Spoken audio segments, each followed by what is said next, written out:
How many entrepreneurs in the room? Hey, that's great. First timers? First time to attend here? Oh, that's great too. Great, thank you. Thanks for being here. We've got a couple of really good presenters this morning. And before we do that, we'd like to introduce a new member of our team, Debbie Bellotti. Debbie, stand up. Wait. Debbie's going to help us run 1MC. She started the Buzz and recently sold that successfully, which means put money in the pocket, by the way. And prior to that, she ran her own insurance agency, so she's got a long business background. So welcome, Debbie. Thanks for agreeing to sit in with us on this. So our first presenter, Russ from Skynet Now, it's all yours. All right. I'm Russ Gerke, about 50 years old, so I'm aging a little bit. In the past 20 years, I've had the privilege of building hot rods for Willie Nelson. Built a motorcycle that ran on Patron tequila for John Paul DeJora. And wrote 2 books. McGraw-Hill's my publisher. It's kind of cool stuff. But very often, it's not very often, I get to work on things I want to work on. And Skynet became important after the Joplin tornado, and you'll see why here in just a second. Skynet Now. Now, Skynet is not about the movies. Come with me if you want to live, right? That's not Skynet. We are about tornadoes. Specifically, on May 12th, or May 22nd, 2011, the Joplin tornado had a profound effect on my life. And I couldn't stand it. I couldn't believe it, that how can a tornado in this day and age still kill people with the warnings we have and everything else we've got going on. 161 people still lost their lives. And, oh, guys, I'm going to choke up. I know I am. Zach Williams is 12 years old, and he did what he was supposed to do. He was in his bathtub in his bathroom. And his last conversation with his mom was, "I love you." She said, "I'll see you when I get home from work." It's the last words she had with her son. So 161 people lost their lives. They all matter, but I focus on Zach. He's my keystone. Now, in Joplin, we think about tornadoes. How many disasters or anything like that did you get a warning for, to where all you got to do to survive is get the warning or find shelter? It's just, when you think about it, it's like, well, why is anybody dying in a tornado? And they shouldn't. It's ridiculous if they do, because the tools are in place to save those lives. Now, we can make those tools better. With conventional radar, we can see 3 minutes into the storm. So what you see on TV or whatever could be 7 to 3 minutes old before you get that information. So if it's a fast-moving event, it could be 5 miles ahead of what you see on radar. The Joplin tornado was so big and so rain-wrapped, you couldn't see it. So 3 times, the National Weather Service put it in the wrong spot. And 161 perfectly logical and good people of Joplin, a large percentage of them actually drove into the tornado because they were listening to what was going on. Mercy Hospital didn't move their $500,000 helicopter because they thought it was north of them as well, and it wasn't. So the tornadoes actually sounded for the tornado, but during the event, they weren't, because they thought it was north of where it was going to happen. So the idea is, how can we make a system that is real time, where we don't need a spotter to verify a tornado, and we don't need a radar to say, hey, it's here. You know, you hear of radar confirmed and spotter confirmed tornadoes. So we looked at building a sensory grid using the utility.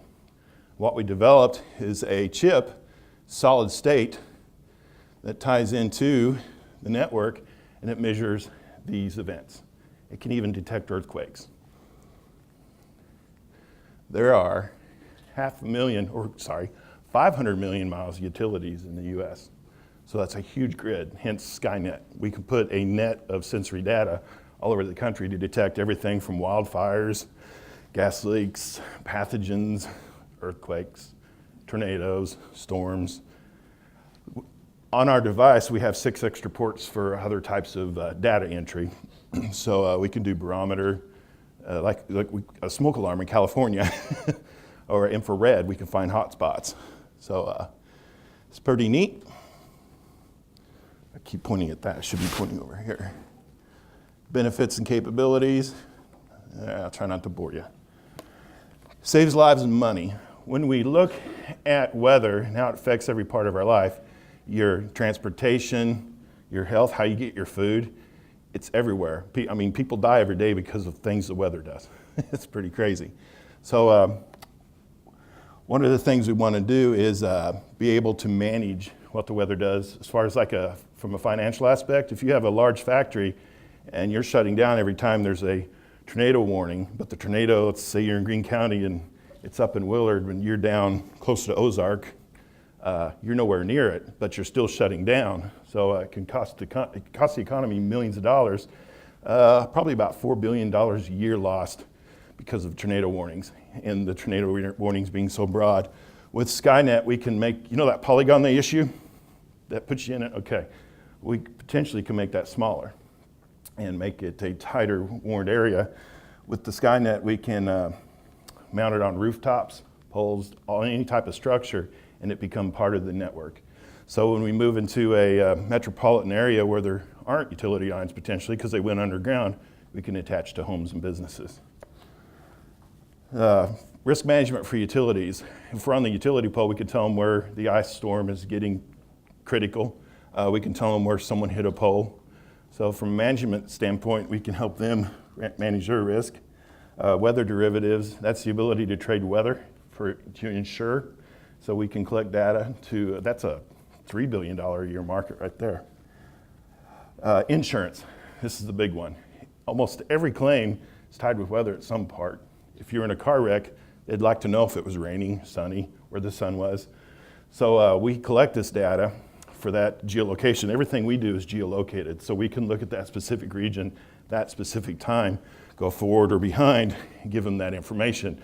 So we want insurance companies, whether it's a home, car wreck, train wreck, whatever, to buy that data from us for that time period. And we are mining that, compiling it, so we have short-term data and long-term data we work through. Transportation, planes, trains, and automobiles. With Skynet, we can be on board in that truck and tell them, hey, you're coming into a high wind event, and because you're X many pounds, and because the road is icy, you need to slow down to X many miles per hour. That's kind of cool. There's just trains. Here's another good one. Same thing for them. Train catches a lot of wind, and them knowing what's happening and coming at them is important. Alternative energy. Solar and wind. Being spread out like we are, we can look for anomalies in the wind, in the cloud cover, things of that nature that are valuable to people that are looking at doing wind farms or solar additions to their homes. Specialized warnings. With Skynet, if your geolocation and you're part of our system, pretty much anything that's going to get your home is wind related during a storm.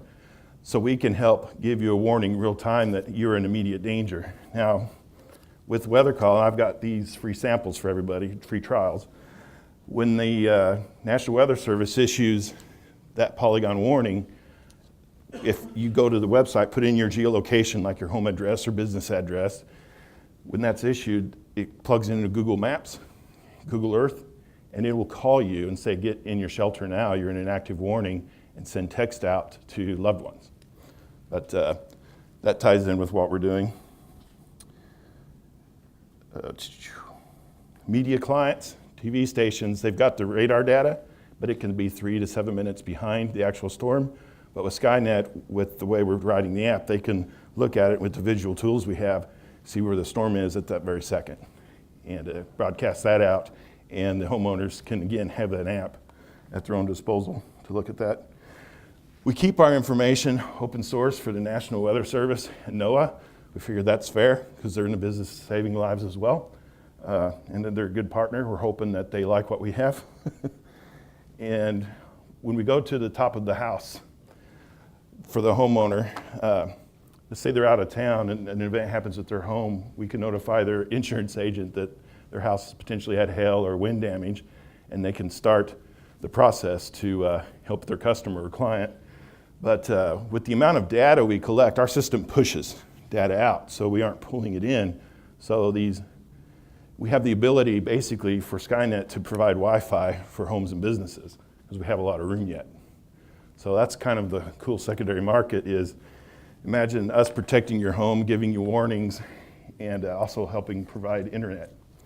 And with our battery backup system, if your power is out, you still have internet, and you have the ability to charge your phones and computer within our unit. So that's kind of it. Now, part of Skynet is our sirens. We wanted sirens that looked like light poles. So this was the prototype. Discovery Channel came down and shot it, amongst other things that we do. And the idea here is a neighborhood, a business, anyone can buy one of these. It looks like a pole, and it ties into our automated warning system. So when you're in an actual tornado warning event, the siren would come on automatically. But it uses low frequencies, so you can hear it in your home. We got better insulation, windows and all that. A lot of people depended on outside sirens to warn them of hazardous weather, but you don't hear them anymore. And those sirens really are designed for that. In Joplin, a lot of my friends got their warning by checking their Facebook status. They didn't hear the sirens. They didn't have their TV on. They didn't know. So let's make a lower frequency warning that pushes in the home, that goes longer distances, that gets your attention. It doesn't sound like the siren that the ambulance has. Let's make them like streetlights to where they're everywhere, where they're more affordable. All right, we'll go ahead and fire it up so you guys can hear it. How about that? Is that cool? All right, here you go. Go for it, Paul. You got a subwoofer. You got basically a big bazooka like tuning fork here. That is also the pole. People know if it's going, you better take cover. With the smartphone app, we have the geolocation of the phone and the weather warning when it's issued. It'll call your home or call your cell phone. Now we put this in that, so we geolocate the warning device, and so when the warning is issued, on it comes. This is one way the American public, the people in their house, can get another warning, another layer of protection. It's all about layers of protection. That's what we're finding. And people need a place to go that's safe. So hopefully Skynet, as we keep growing and keep preaching the gospel, people catch on to that. So anyway, any questions?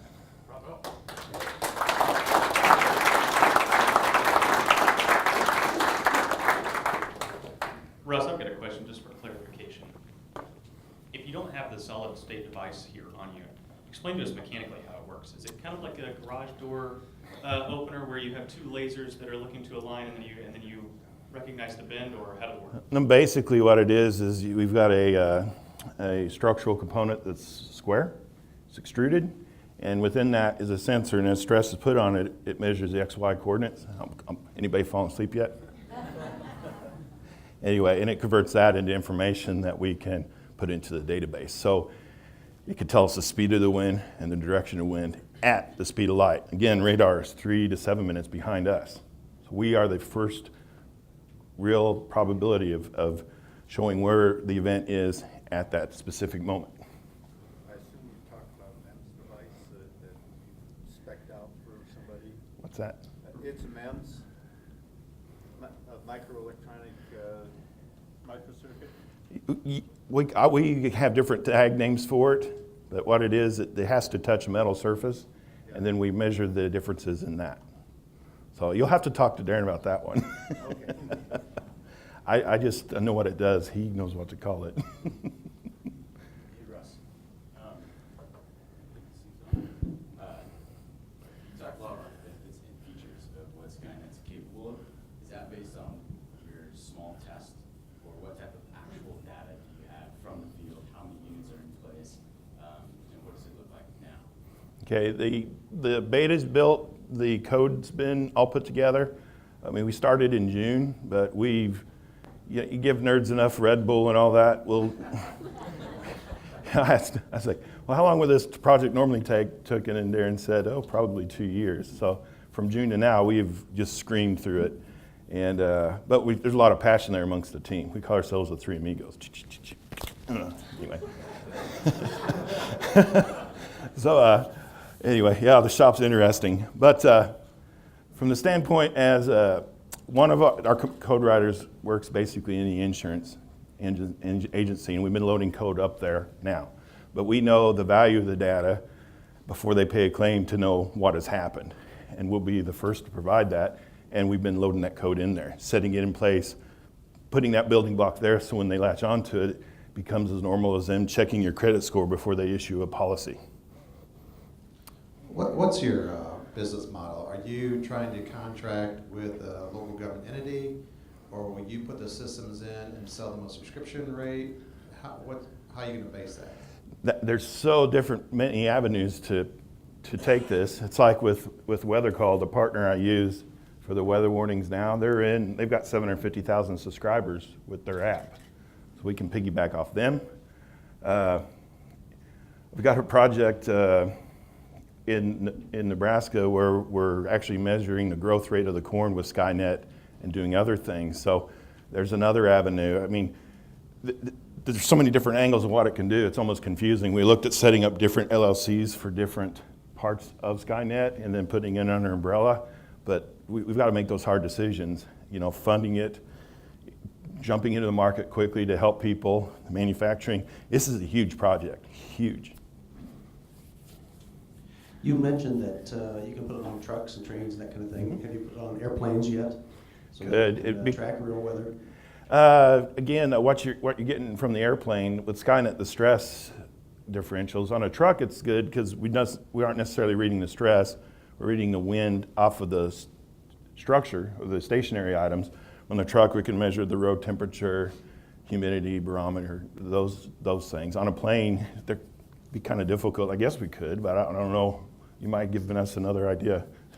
Russ, I see that under benefits and capabilities that who is the stakeholder that's going to take your product and put it everywhere? Who's going to be the first person who needs this so much that they're going to be the one that pioneers it, and then all the added benefits and features you can add on there?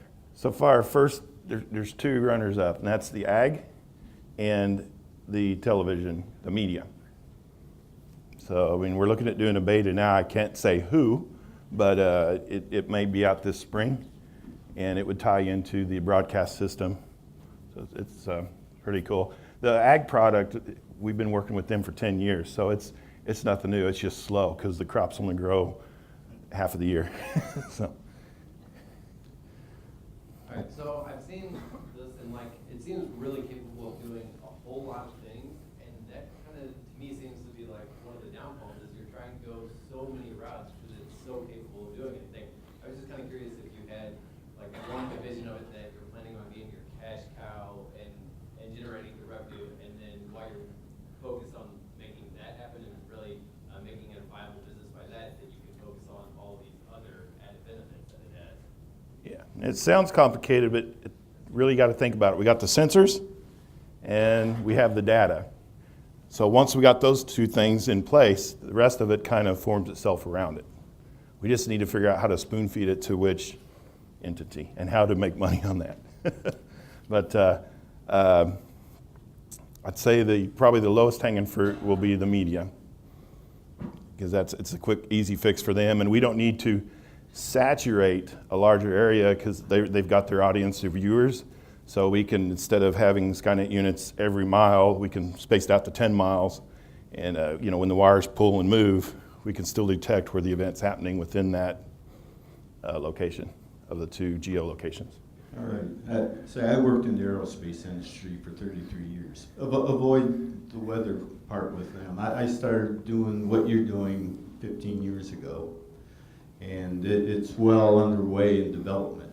But I like what you're doing because I worked area sensor and data fusion. I'd like to get together with you sometime and look at what you're doing, because I integrated just about every type of sensor you can imagine at any type of data, and I think it'd be worthwhile just to have a one-on-one. Be fun.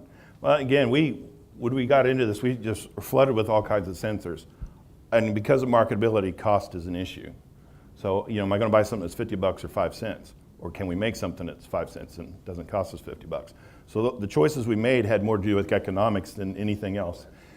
And then the other thing is, okay, how can we take this and turn it into code we can use? You know, getting that reading's one thing, but I need to know what category of wind it is, and then the sensitivity of the device. So then after we build it, we have to calibrate it. But the nice thing about this is as we do that, we plug in the numbers and we get a uniform pattern, and then we're able to cookie cutter that. So that's the nice thing about sensors. Once you get that first step, the next step is easier, and the third step, and then by the time you don't have to go up the steps again. You're there. Cookie cutter. So, putting these on telephone poles. Oh, hi, Rob. Putting these on telephone poles. Putting those on telephone poles. Utility poles. Yes, sir. There you go. Utility poles. Sorry. But who's doing that? Are you paying for that? What we do with the utilities, and we've had great meetings, and they're intrigued by it and are willing to do it because we're providing the hardware basically at no cost and giving them valuable maintenance data. I mean, we can even, when a roof's put on a house, they can give us that number where they can record it, and we can show them the solar events and the weather events and give them the lifespan of that roof, where it was in its lifespan. We could do the same for the highway department. When they paint a road, what were the solar events? We can give them an estimation of when that will probably need to be painted again, saving millions of dollars.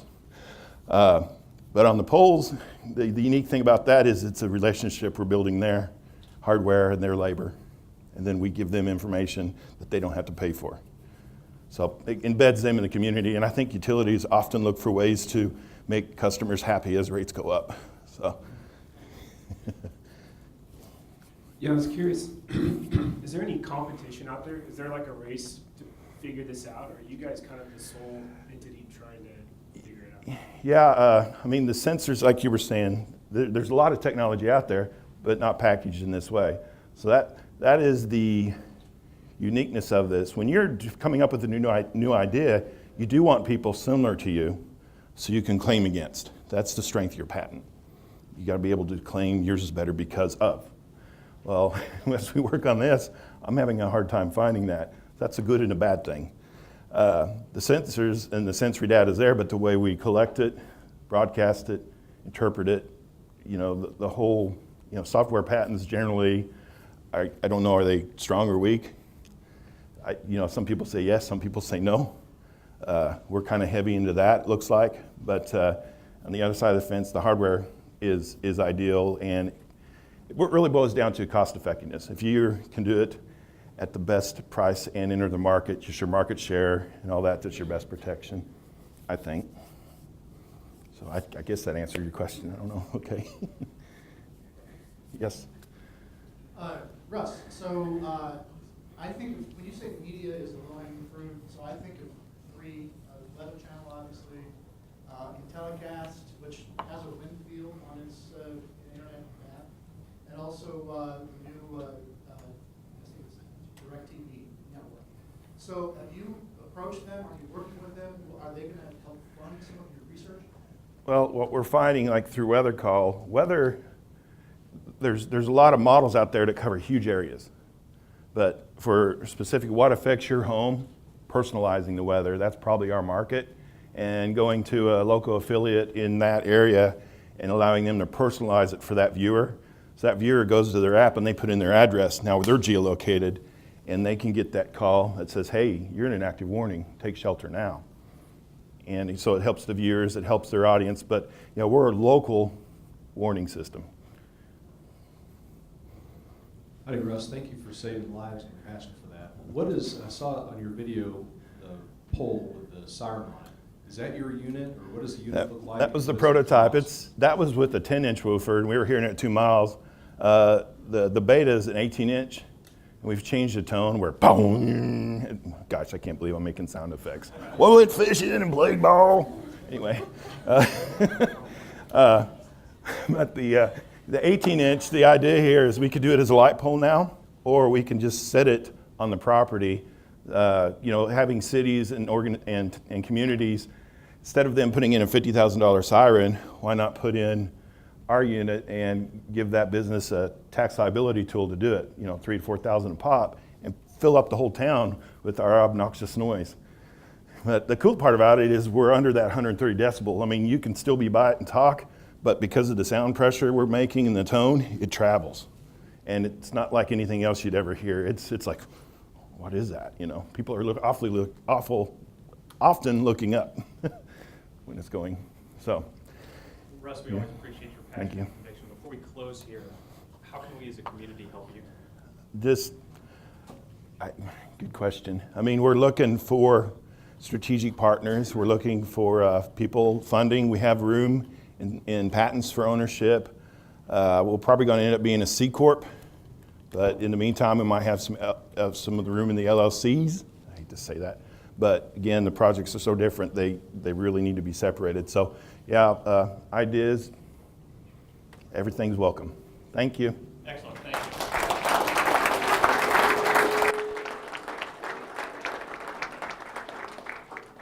Folks, as we make our transition here, I want to give you a heads up on our announcements. A lot happening this week in the community. AITP today at 11 o'clock, right after here. I think Ted Keller, meteorologist, is coming in, so it'll continue with the theme of saving lives via the weather. The Real Estate Investor Group is at Pasta Express, and PMI is going to be at McAllister's, and that is tomorrow. Agile training right here at the E-Factory. If any of you aren't familiar with what Agile training is, if you're an entrepreneur, it's going to do you great benefits. And then Idea Wake Up, as the last Friday of the month, it's going to be on the 31st. Jeremy, is he here? He can wave his arm. The other Jeremy, we're going to make him dress up in costume for Idea Wake Up, so if you want to come and have a good laugh, you're more than welcome to join us. Then for our second presenter, Rob Woolsey with Sprocket is here representing Rural First. He's presented for us before, but we feel like he's made some really good milestones in implementation since the last time that he presented. And today's theme is going to be focused on helping him financially with his company. So Rob, take it away.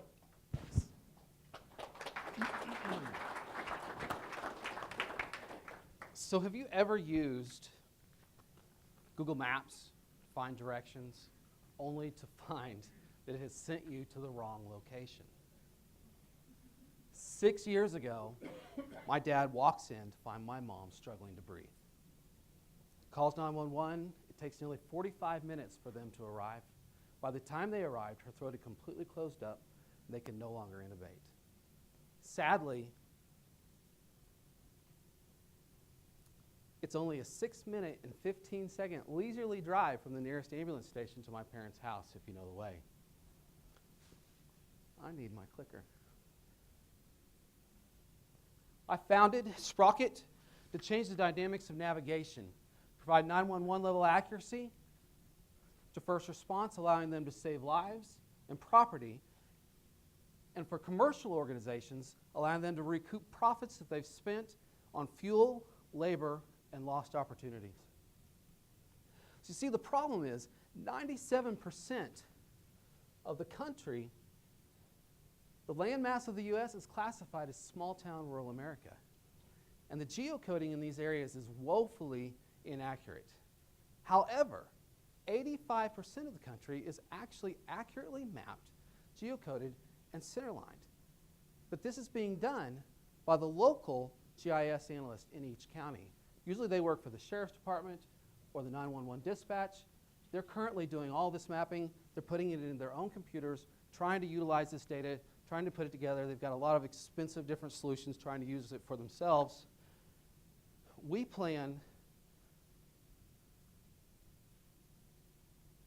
to navigate this gap by collecting all of this data, bring it into one centralized database.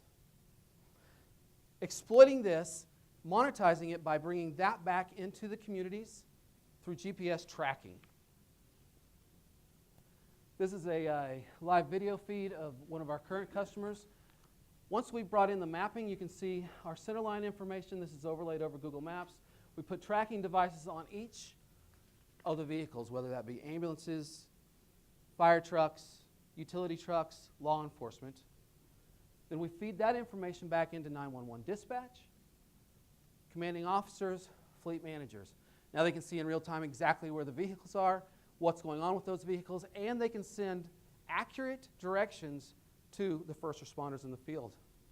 Now the market size for this is approximately $1.4 billion. How I come up with this Total, roughly $30 per month times 12 months. However, now once we've mapped a local area, we make that information available to the commercial markets. Now, in the commercial, non-trucking fleet space, that encompasses things like home health agencies, pest control companies, you name it, UPS, trash companies, pharmacies, anyone that has to make deliveries, sales organizations.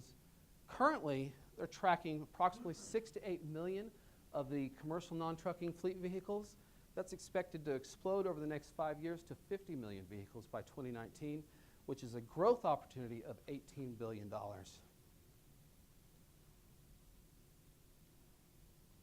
We're currently raising $200,000. This will allow us to map out Kansas, Missouri, and Illinois. But in the mapping of this, we also are acquiring customers. But the real purpose of this is that we improve our processes so that we're scalable, building repeatable, scalable processes. So while this takes us a few months to do, by the time we're done with this, we've made it so that everything's repeatable, scalable. We raise the rest of the money, we hire on the rest of the crew, we train them what our processes are.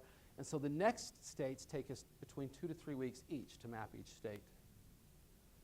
Now I've built our forecast. If I look down, it gets really loud. I've built our forecast based on capturing 3.5% of this growth market that I've talked about. Now, I scaled back and back and back to see where we can be if we're really slow on our startup. First year, we're only at 3,600 units. Now, a unit is not a customer. A customer may have 10 units, they may have 100 units. The national customers can have thousands of units. And this is how it's going to drive the growth. In year 2, you see we've added about 100,000 units. In year 2, we've completed the mapping for the country. And now, that 3.5% I actually believe will be conservative, because as we control the mapping, which no one else has, there will be lots and lots of businesses and governments that need that.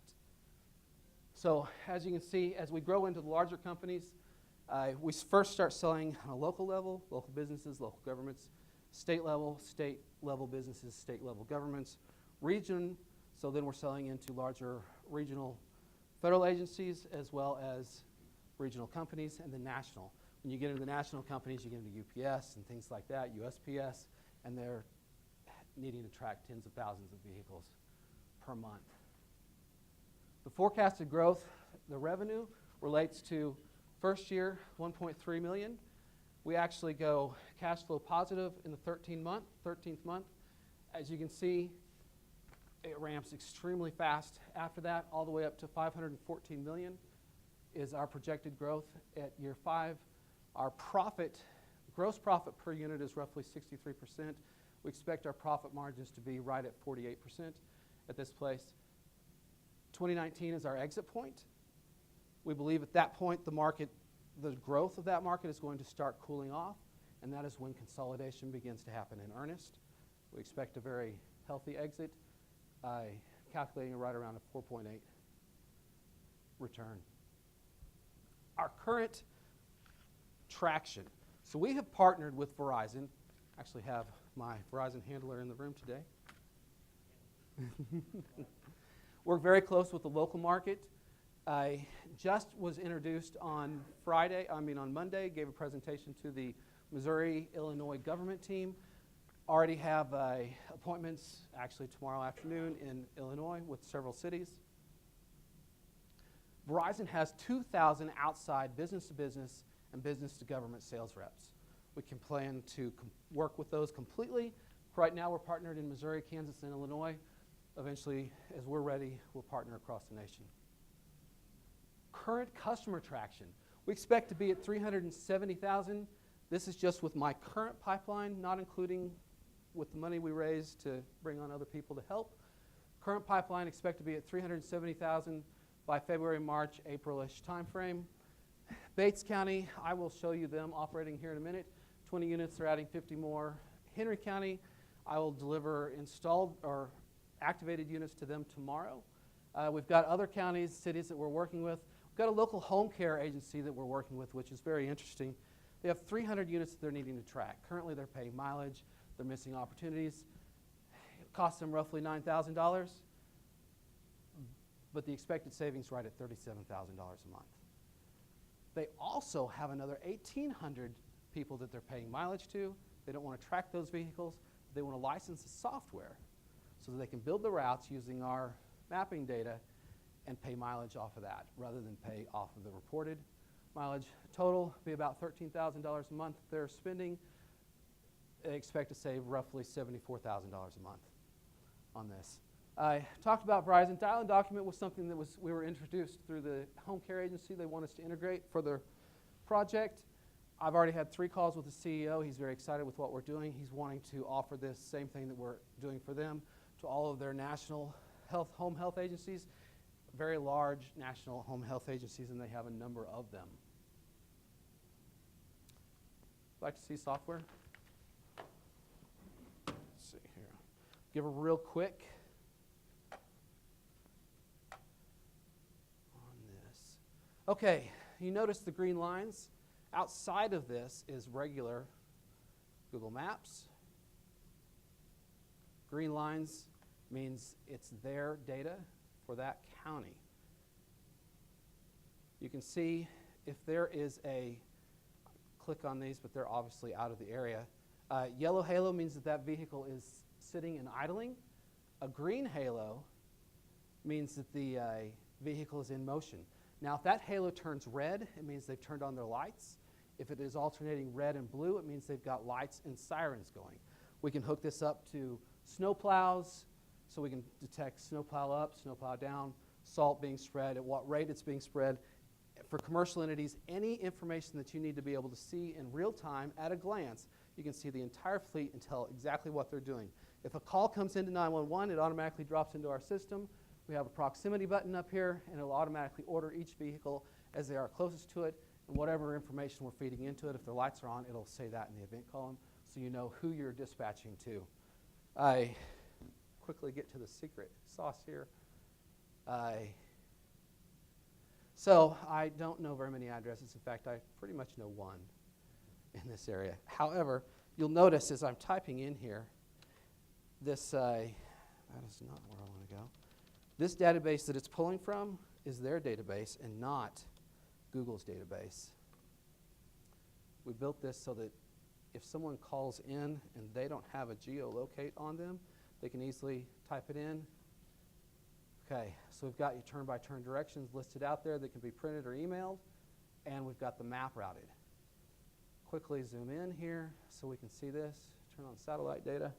We can see it's a farm. Google Maps. So I copied that. Missouri 64730. Okay, so as you can see, it's obviously in the wrong place. I've just moved to Google Maps to show you where they would locate it in comparison to, oh, here it is. So you can see this is where it's supposed to be. Directions to here. Let's show how far off that is. Hospital's right here. If they had taken off, driven this way, they'd gone 15 minutes in the wrong direction and then had to turn around and drive 20 minutes back. So you think about the story about my mom. And this rings true all the time. In fact, the emergency room director, I was talking to him, and they had gotten to where they were sitting up to 30 minutes in the hospital just figuring out where that address is located in the county, because honestly, if they get to this point, they're a lot longer than 45 minutes because they don't get there and say, I know where that place is. So I would go on, but I'm probably running out of time. Questions? Bravo.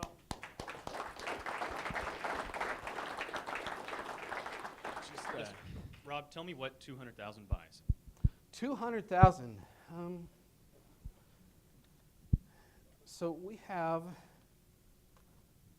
putting together a team, call center employee for map acquisition. Our plan is we will call out to each of these counties. This is public information. We'll, eventually we go to 2. They'll be able to handle 5 GIS analysts, but for the start, we've got 1 map acquisition. analysts, we've got one call center manager that handles the inside sales, giving webinars and things like that, and script refinement. This will be our first parts of our team that we're finding scripts for the acquisition people as well as for the inside sales team. One GIS maps analyst expert. We eventually will have 5 on staff, but the first person will be our top person that will run everyone. Outside sales channel manager, and to work with Verizon and also to be outside making their own sales. We'll eventually have 4 of those to work the 4 different quadrants of the country, and then a COO/CFO to keep me on track. Rob, I got a couple questions for you. Out of curiosity, how many people have seen Rob's presentation before? Okay, so almost half, maybe more than the room. This is a prime example of what we're here for. The progression of his last presentation and from now, completely different. For those of you who didn't see his first presentation, you probably have a lot of questions about what the product is again. And there's a lot of sales figures and sexy graphs up and to the right, look great. So congrats on your progress and traction. To kind of do a recap on the product, and a couple questions that I was wondering. One, you mentioned control the mapping. So if you could tell us a little bit about how you can actually control and what is proprietary on the mapping aspect. You mentioned their database several different times. Who is they? And then also, what is the price per unit for these devices, and are there different types of devices that can be applied to these fleet trucks? You may have to repeat some of those as I go. Okay. Okay, so first, they would be the individual counties and the GIS map analyst. They are the ones correctly mapping all of this out. Currently, everyone has access to Google Maps. Yahoo Maps is controlled by a company called Here. It's owned by Nokia, I guess, owned by Microsoft now. Garmin, all of them use the same mapping. It's generally pretty accurate in the cities. It's incredibly inaccurate in the rural areas. By controlling the mapping data, our goal is to, we're not pushing this on social media, we're not pushing this in normal channels. Our goal is to bring all of this in and to control this data to the point that by the time anyone else starts to be interested in this, it's cheaper for them to buy the data from us than to go out and put together this team and build that data set on their own. Price per unit. So first, it's a monthly cost, monthly recurring revenue, and that's our revenue model, SaaS, software as a service, subscription-based. It ranges in price, governments all the way down to like $26.50 up to $37.50, depending on what they need, if they need OBD2 diagnostic information, as well as other information. The units themselves, you've got a unit that plugs into the OBD2 port, that's around $160. They've got a hard installed unit that has 5 sensor inputs and 3 sensor outputs. That's right around $180. That's quite inexpensive. You can ask Marty. He sells a lot of these different systems for Verizon, and generally it's maybe more of a profit center for them, but our goal is not to do that. So with the hard installed units, that's how they hook in with the sensor inputs. They hook into the lights, and they input all of that information that way. Did I answer all of those questions? I think so, yeah. Okay. So you showed up there where if somebody doesn't, if they're not geolocated, they can, and they call into dispatch, they can put in their address, and then you can show them that. Do you guys currently have a way to get that information directly to the first responders in the field? And if you don't, is that something that you've thought about? Yes, we do.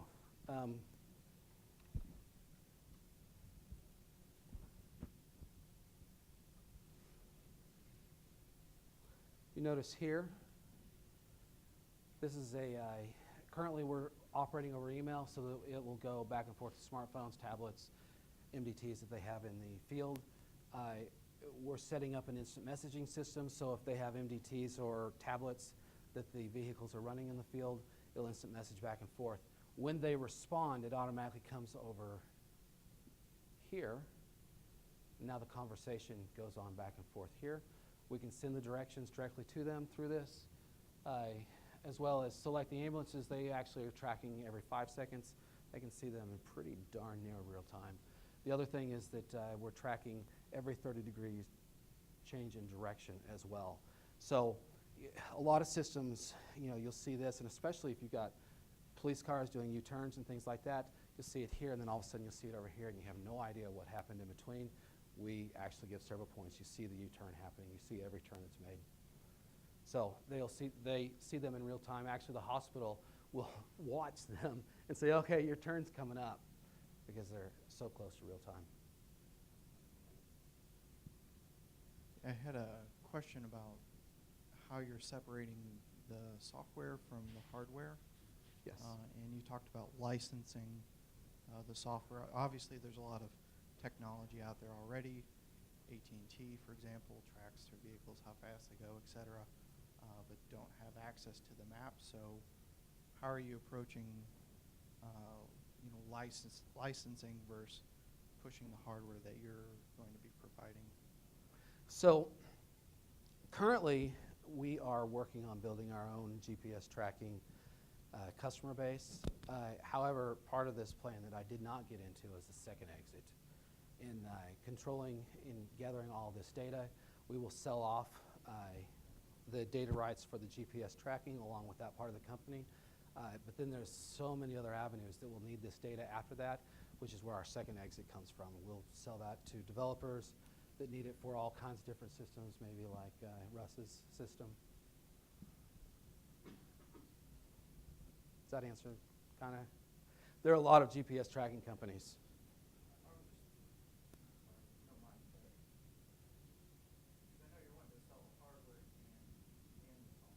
Mm-hmm.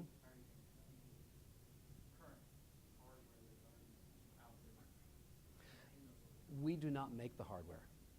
So our software has been made specifically to be agnostic.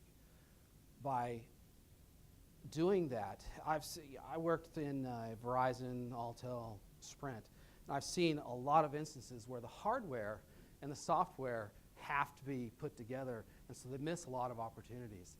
We can work with satellite hardware. We can work with any hardware. In fact, if a customer already has hardware from a Verizon thing, we can integrate their hardware so they don't even have to purchase new hardware, as long as it meets the needs of what they're trying to accomplish.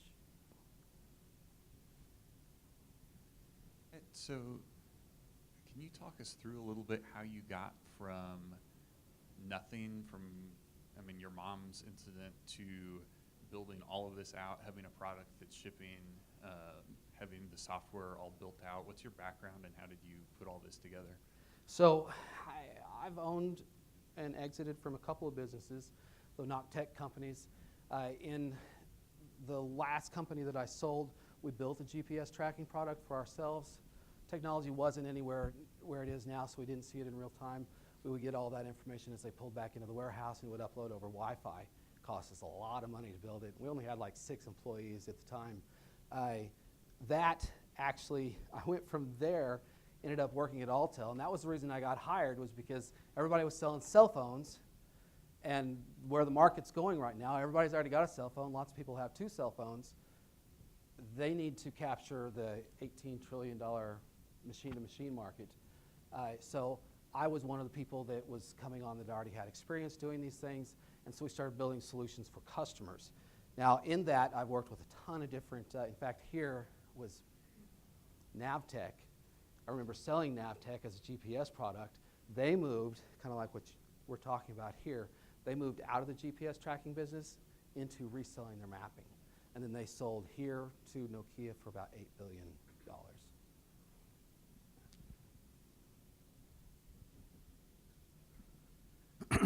Rob, so I know your personal motivation for getting this business going, but sometimes business is like, well, it's serendipity, and there's a whole range of other things you can do with your software.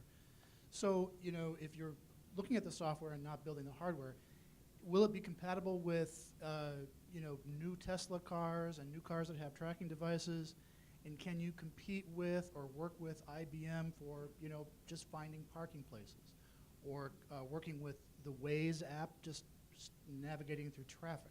Is that part of your model? Is that a blue sky kind of idea, or are you going down that road too?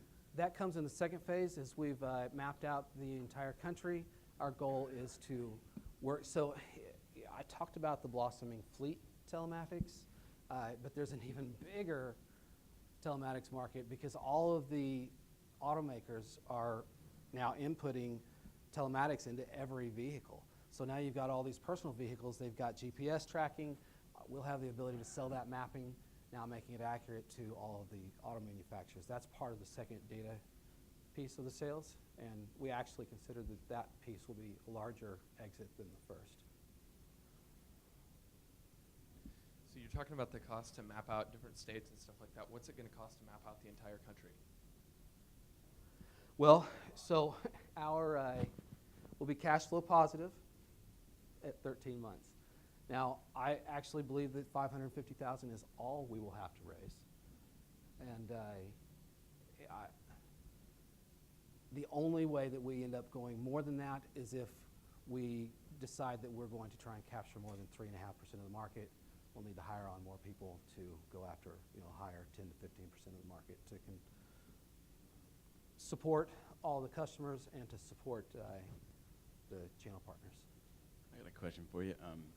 I appreciate the clarity of coming in here and asking for a very specific amount. That's unlike most of our startups. Most of our startups aren't even really ready to take on capital. Can you tell us a little bit about what that process has been like? What type of investor are you looking for? What has the fundraising process been like here in Springfield? Being connected to the E-Factory, 1 million cups, what is that like? And how else can we help you leverage that? So Sprint, when I worked for them, they moved me up to take care of the federal government market. I took care of 19 states for them out of Overland Park. My dad started having strokes. We moved back in June. Now, Overland Park, Kansas City has a really thriving tech industry, tech market. What I was surprised at when I came down here, now where I live in the rural area, my internet sucks. So I found myself at libraries and things like that, and then one day I'm like, oh my God, this is killing me. So I looked up incubators, found the E-Factory. I instantly got plugged in by Brian to this, into Mata. The response has been extremely good, very encouraging. Actually, being down here in the tech startup industry is almost relieving. You're not just part of the noise that's up there in that piece. I really like being able to perfect my pitch on you guys. Thank you. That's what we're here for, Rob. So the second part of that was, you're looking for $200,000. That's not too much in the grand scheme of startup cost. What's the ideal investor look like? So the ideal investor, right now we really are wanting to partner with someone that understands rural. It also works very well being Springfield. Everything around here is rural. There's like 1 million people in the 417 area. However, 417 goes all the way to the state line, down to the state line. It's all over the place. I think in this area, as well as Arkansas, we have interest from there. They understand rural. I went up to St. Louis to talk to them. They're like, does this happen? I don't believe this happens. They really didn't believe that the navigation could be that wrong because they really don't get outside of that area very often. However, I was in the downtown and couldn't find their office by the GPS. Rob, before we close here, I want you to elaborate on what the kind of personality or profile that you're looking for in an investor. And then in addition to that, it looks like you're looking for a fractional CFO and a fractional COO to fill the same role. And as that's kind of a cornerstone of your company, is that kind of personality or profile, what do they also bring to the table? So maybe our audience can visualize who they see in their mind could help you the most. Okay, so what I'm really looking for, and I'm hoping they're not going to be fractional. I'm hoping they're just willing to work for less and take a percentage of the company.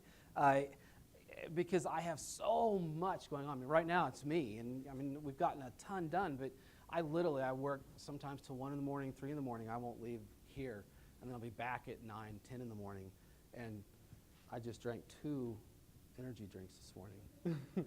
Woo, Red Bull. So what I'm specifically looking for, though, I really am trying to find someone who's been through a startup to an exit.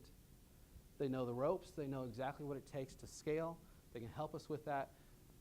Wearing the second hat with a CFO to help keep us on the path that we've laid out on the financials so that we're not constantly going back and asking for more money because we've missed our projections. Well, thanks, Rob. We appreciate it. Thank you.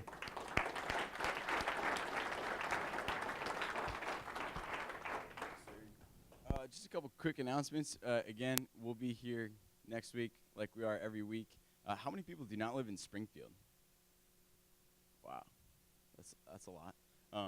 So a quick shout out. Since we got started, Big Mama's on the north side has sponsored this event with all of the coffee, 100% of it. It looks like they're going to continue to take us on the rest of this year.